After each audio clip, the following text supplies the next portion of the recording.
And we are seeking solutions for an 81-year-old who is being forced out of her apartment. Why management won't force this woman to pack her bags after all. It's 6 o'clock and your ABC24 News starts right now.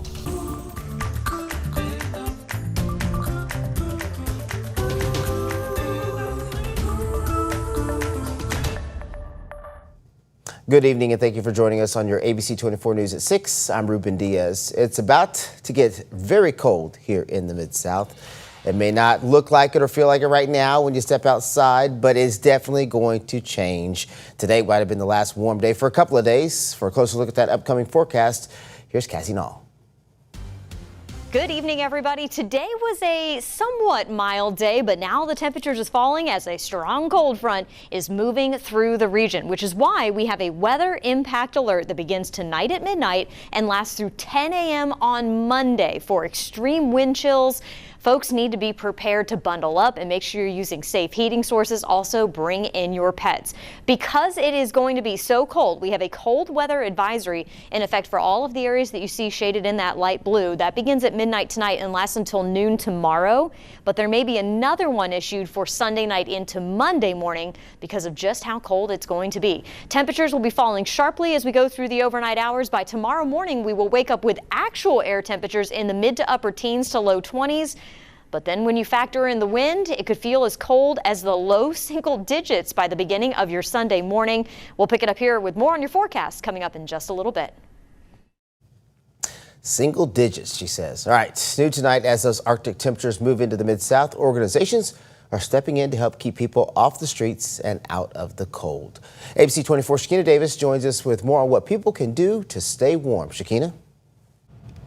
Thanks, Ruben. With temperatures expected to drop dangerously low overnight, the Hospitality Hub is preparing to open its warming center to anyone who needs a safe place to escape the cold.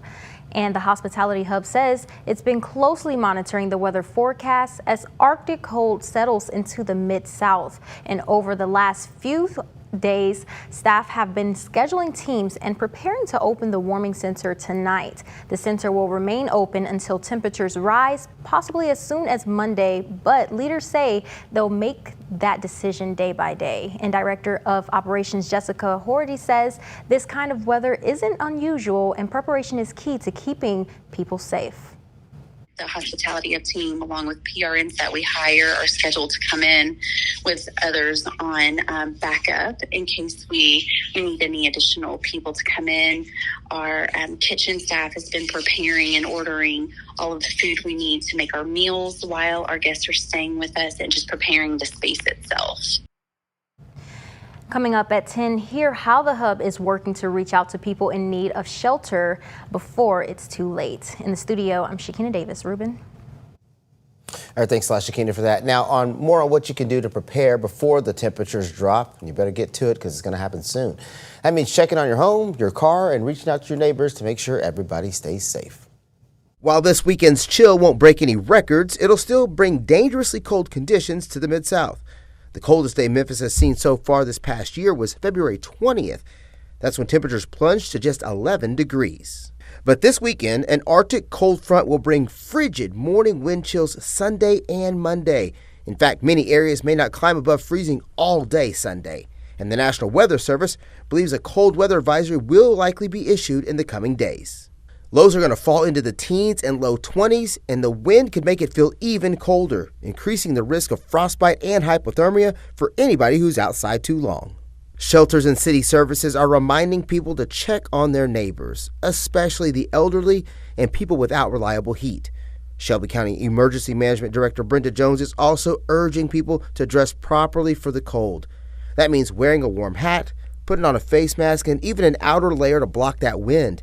And at least 2 more layers, one for insulation, plus some gloves and waterproof boots. Officials also advise some simple steps that you can do at home, like cover your outdoor faucets and insulate your pipes and letting those faucets drip overnight.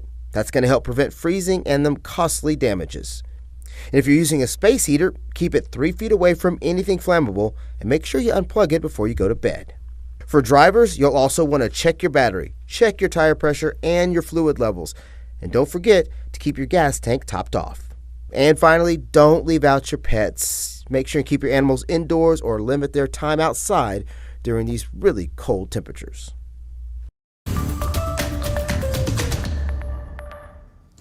And today, Memphis Police Department laid to rest a groundbreaking public servant. Claudine Penn, the first black woman to put on the MPD uniform. Penn passed away last week at 90 years old. Officer Penn began her distinguished career in 1963, starting in the Traffic and Parking Division as a meter maid. Less than 5 years later, she joined MPD. Officer Penn's daughter tells us that her mother is one of the giants of Memphis, whose shoulders little black girls now stand on. And the takeaway today is the determination, the inspiration that you can do and be whatever you want to be. So all the little black girls that's in Memphis, I want them to dream big and dream wide and stand on her shoulders to know that they can have anything that they want to have and they can achieve anything that they want to achieve. Now, she worked in the intelligence and narcotics unit as well, being promoted to the first black female sergeant in 1973 and then eventually to captain. In 1995, she became the department's first black female captain and retired after 3 decades of service. Tonight, the former superintendent of Memphis Shelby County Schools and current candidate for Shelby County Mayor is searching for a new attorney. According to court documents, Fagan's prior attorney will no longer represent her in the lawsuit against the school board. Fagans is fighting to get her job back after being fired in January for reasons not fully substantiated. Dr. Fagans will be back in court next week for a hearing on that lawsuit. A group of community organizations gathered outside First Presbyterian Church downtown Friday after meeting with the sheriff. They want to call attention to people that are still being held in immigration custody, many of whom they claim have no criminal record at all. They're calling for an end to the county's partnership with ICE. They want to roll back that agreement that Sheriff Floyd Bonner signed last month. People in the community believe that deal deepens the working relationship between deputies and the federal immigration agents. The group also raised concerns about the Memphis Safe Task Force, saying it's led to nearly 45,000 traffic stops, more than 4,000 arrests, putting even more pressure on an already crowded jail. Coalition plans to keep pushing county leaders for changes. All right, coming up, we are seeking solutions for an 81-year-old woman who was being forced out of her apartment, how ABC24 was able to keep her home for the holidays. And later, it's getting cold outside. It's going to be really cold by tomorrow. We'll have a full check of your forecast coming up just a little bit later in the show.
Now to an update to a story about an 81-year-old woman who was being forced to move from her apartment just days before Christmas.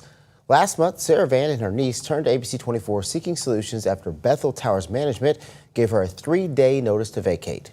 After ABC24 called management, they extended that time to 30 days. Our Ezekiel Telemaco went through the Van's lease and noticed notice to vacate documents, rather. He cross-checked the files with the help of a Memphis attorney to find a solution for Ms. Van. In the process, we noticed the management company did not have as much legal power as they assumed. Now, she doesn't have to move at all. I appreciate Channel 24, Channel 30, Ezekiel Telemaco. I really appreciate you for taking the time to hear my story. An 81-year-old woman no longer has to move days before Christmas. We told you first in November that Bethel Towers gave Sarah Van 3 days to leave her apartment, which they extended to 30 days after a phone call from ABC24. Sarah Van broke down what these past few weeks have been for her. I feel ugly. I feel bad because I didn't want to leave this place. This is my home. It's lovely to be in this apartment with my friends. I'm here because I like it here.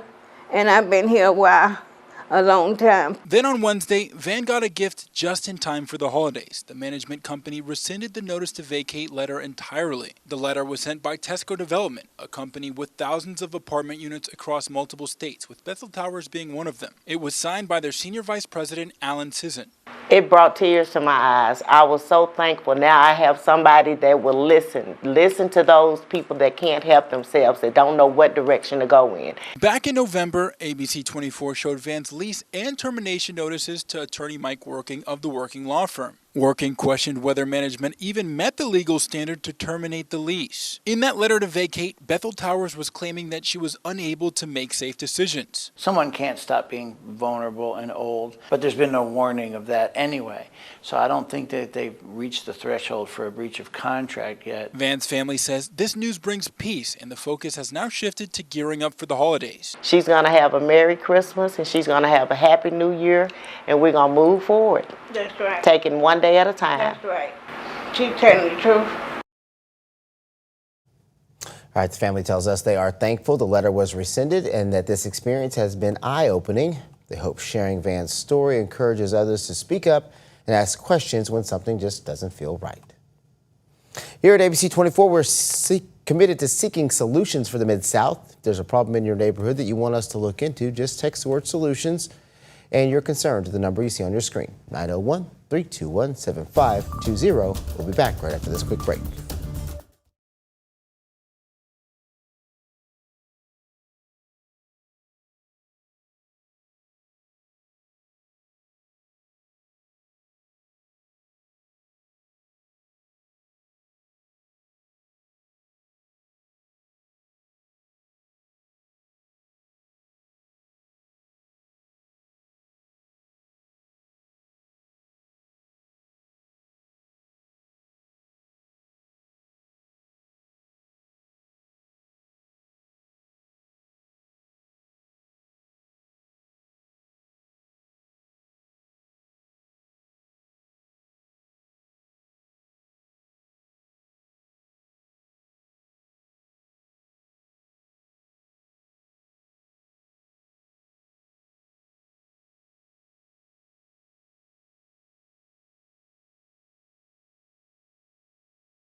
Here's what you need to know for your forecast. Sharply colder air arrives overnight tonight with dangerously cold wind chills expected as we get into the early morning hours of our Sunday, and we'll be staying chilly on both Sunday and Monday.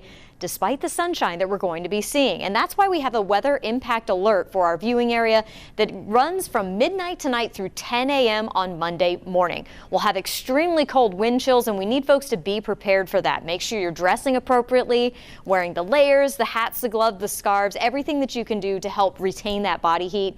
You want to make sure you're using safe heating sources. If you're using anything that has an open flame or a space heater, you need to make sure you keep that at least 3 feet away from any other flammable objects. And of course, make sure you're taking care of your pets too. Make sure they have warm shelter or bring them inside. We do have a cold weather advisory for everywhere that you see shaded in blue right here from midnight tonight until noon tomorrow. We might have another one issued again for Sunday evening into Monday because of the very cold air that we have moving in, both the actual air temperatures and then the wind that's going to make it feel even chillier. That Arctic front is working its way down. That cold air is already starting to move in, and it's very, very dry. So we're not really expecting any precipitation from this event. The main impact is going to be with the temperatures. Lows tonight drop down into the mid to upper teens to low 20s across the area. And then you factor in the wind, and it's going to make it feel much colder. Tomorrow, we struggle to get into the mid to upper 20s to right around 30 degrees. We'll stay below freezing all day on Sunday, and then the temperatures drop again Sunday night into the day Monday. And then here's the wind.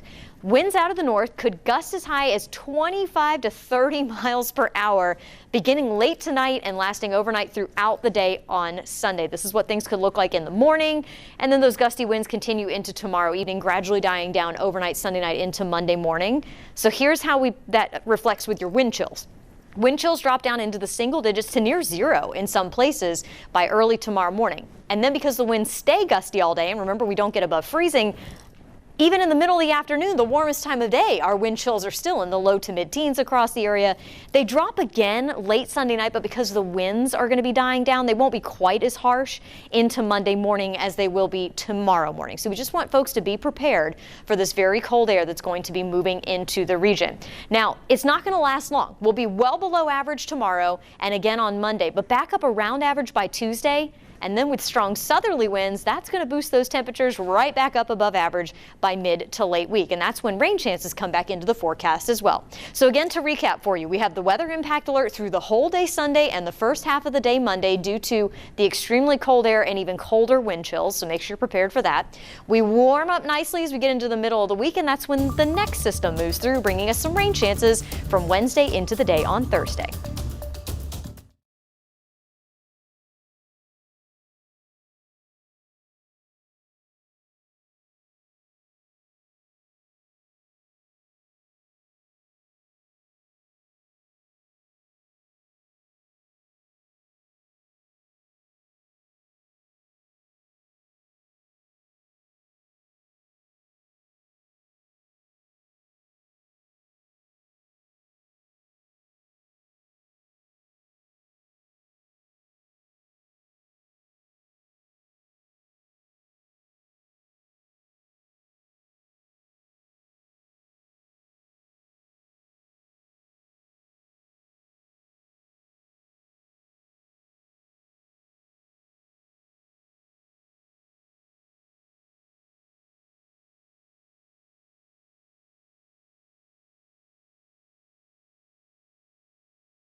Turning now to the economy, black farmers in Memphis are rejecting a piece of multi-billion-dollar federal agricultural relief. See, the farmers claim the crops they grow are not covered under this program. On Friday, the black farmers and agriculturalists announced they'd be opting out of that program. Earlier this week, President Trump gave out $12 billion to provide relief to farmers who grow soybeans, wheat, barley, corn, and other commodities. However, the Bridge Assistance Program excludes items like tobacco, sugarcane, peanuts, pork, and other livestock, which are mostly maintained by black farmers. With this Bridge Assistance Program, black farmers would only receive less than 5% of the actual payout. Individuals who have now been able to receive civil rights as it relates to the right to own property, and the courts how to deprive these very young grandchildren the right to inherit property. This is frightening. This is diabolical. The BFAA will now file an injunction with the Trump administration. They want to halt the disbursement of the relief funds. They're also asking for hearings from the House and Judiciary committees. Looking now further across Tennessee, farmers hurt by a historic storm are set to see almost $38 million in new relief. This comes as several communities in East Tennessee are continuing to recover more than a year after Hurricane Helene. The grant is meant to cover upgrades to infrastructure and the loss of timber. It's part of a $30 billion disaster relief package from the federal government. To qualify, though, farmers must live in one of the 8 East Tennessee counties that were included in Governor Bill Lee's disaster declaration. Applicants can receive up to 90% of verified losses depending on funding and on demand.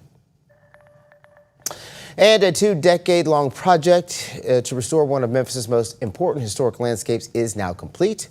City leaders celebrated the end of the Cobblestone Landing restoration. It was built along the Mississippi River waterfront around the late 1800s. It was actually a port for ships hauling cotton, lumber, and enslaved Africans. The $17 million project included upgrades to stabilize and restore the cobblestones. There's also a new pathway and entry point to allow Memphians and visitors to a chance to safely enjoy that riverside space. All right, if you're going outside tomorrow, you better bundle all the way up. We'll let you know just how cold it's going to be with a final check of your forecast after this.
That cold air is already moving in, and tonight, actual air temperatures will get down into the mid to upper teens, but that's not the whole story.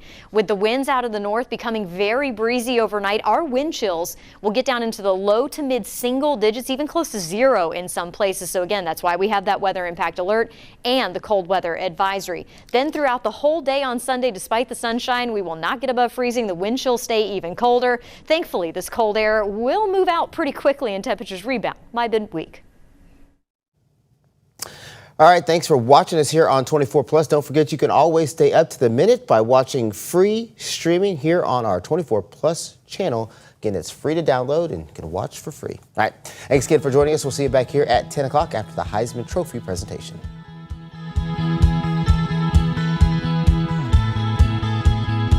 Continue with us and watch free now on the 24 Plus app everywhere you stream.